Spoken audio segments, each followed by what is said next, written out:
नमस्कार मैत्रिणींनो, आज आपण बनवणार आहोत एकदम झटपट आणि हेल्दी कढीपत्ता चटणी। ही चटणी खूपच टेस्टी आहे आणि आरोग्यासाठीही खूप फायदेशीर आहे। चला तर बघूया रेसिपी। मी इथे कढीपत्ता घेतला आहे।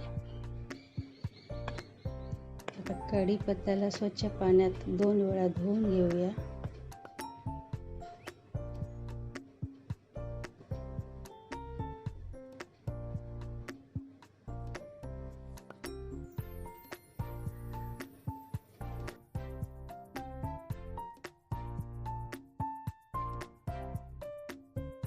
दोन वेळा स्वच्छ पाण्याने धुवून घेतला आहे आणि थोडंसं फॅन खाली सुकवूया।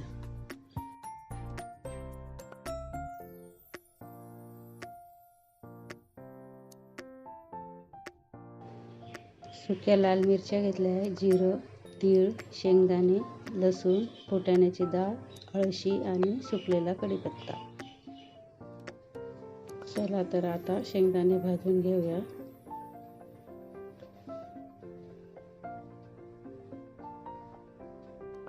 शेंगदाणे एकदम खरपूस भाजून घेऊया।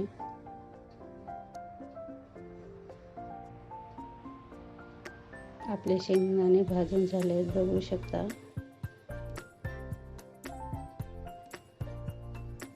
आता तीळ घेतली आहे।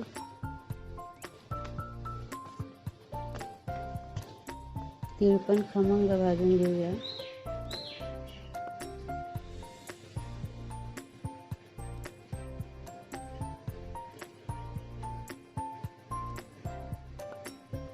आता फुटाण्याची डाळ पण भाजून घेऊया। त्यानंतर अळशी पण भाजून घेऊया। मी इथे लाल मिरच्याचे तुकडे करून घेतले। थोडंसं तेल टाकूया आणि ते पण खरपूस भाजून घेऊया।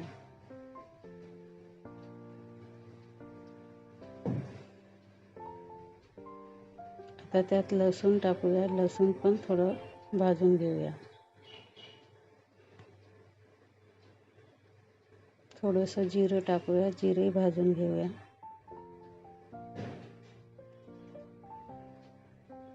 आता कमी गॅसवर कढीपत्ता खरपूस होईपर्यंत भाजून घेऊया। थोडंसं तेल टाकूया।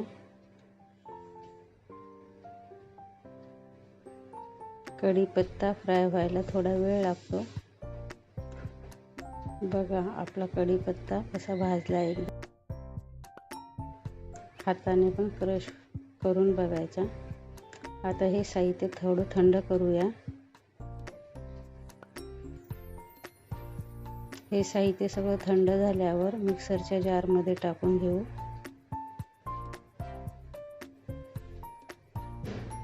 आणि मीठ टाकूया। मीठ टाकून वाटून घेऊया।